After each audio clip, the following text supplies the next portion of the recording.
Hi, I'm Rebekah. I'm going to be hosting this very special collaboration between Studiospares and Ampollo. Now, Ampollo is the first all-in-one app for musicians and creatives all over the world to record, collaborate, share and get discovered. Our special AI tool enables you to demix any song and really get creative. So throughout these videos, you'll see a QR code pop up that will enable you to download the app for free. So give it a scan, come and say hi in the app. We have an amazing social network of musicians alongside some incredible tools.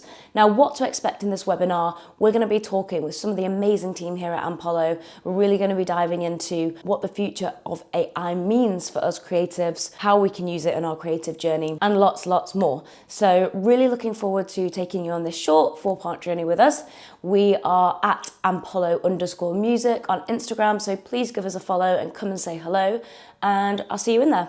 Hi Studiospares, we are Ampollo and we've been invited to bring you guys a short course on generative audio and what that means for the industry.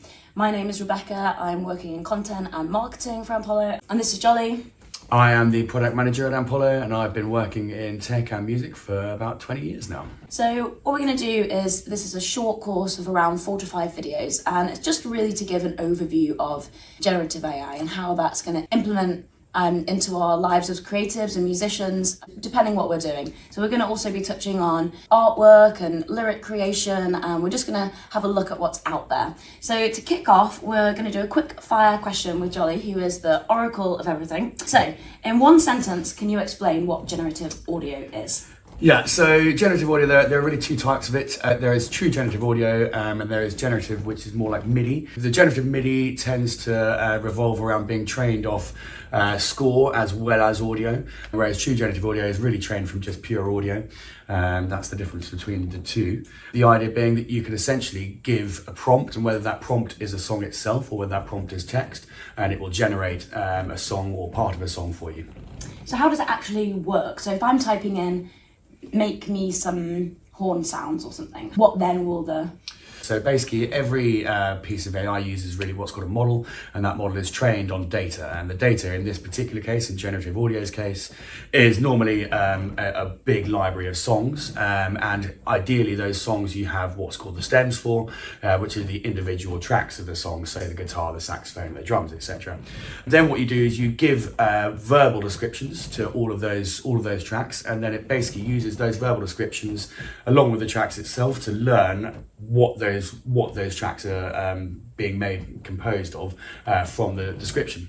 So when you type in to an audio generator, you type in, say, I want a 120 BPM jazz track, it will know roughly where to go with that. Okay, so does that work for the emotion behind it as well? So if I'm saying I want strings played sadly or romantically. So take a song, any modern pop song, and you would describe it not just in terms of the song, the whole song itself, but all of the individual sections of the song as well. Mm-hmm. So it knows a fill is an upbeat fill or a very loud fill, or all these kind of things. So it'll learn different characteristics of audio to generate with. So in the way that our app at Ampollo separates and demixes that track into all of the different stems, and then, as we know, we can take out our part and play our instrument when we want to, but generative audio is working in that way where it's taking the stems and listening to it and then presenting back to us what we want. So that's like the next kind of... Correct, yeah. It's kind of deconstructing it with information in mind and then reconstructing it with other information to use as a base. What's the time frame? Is this available to everyone now? Like, what is actually out there with generative audio? I feel like we hear a lot about it, but if I now wanted to go and create a song, the back of watching this, what would I do? Is it there now? So Meta, Google, etc. There are a few solutions out there in terms of generative audio. There are plenty of solutions doing generative MIDI, but the generative MIDI doesn't really carry the qualities that generative audio, the kind of the emotion as you were talking about earlier. So generative audio, there are solutions out there. There is definitely a long way to go in terms of getting sort of top end quality audio out. And there are also other sort of processes being involved at the moment, such as infill, which is where you can essentially, you could give it a song without drums and it can generate a drum track for you. So that's kind of what we're kind of working on at the moment. Okay, and that's going for Ampollo? That's right, yeah. Very exciting.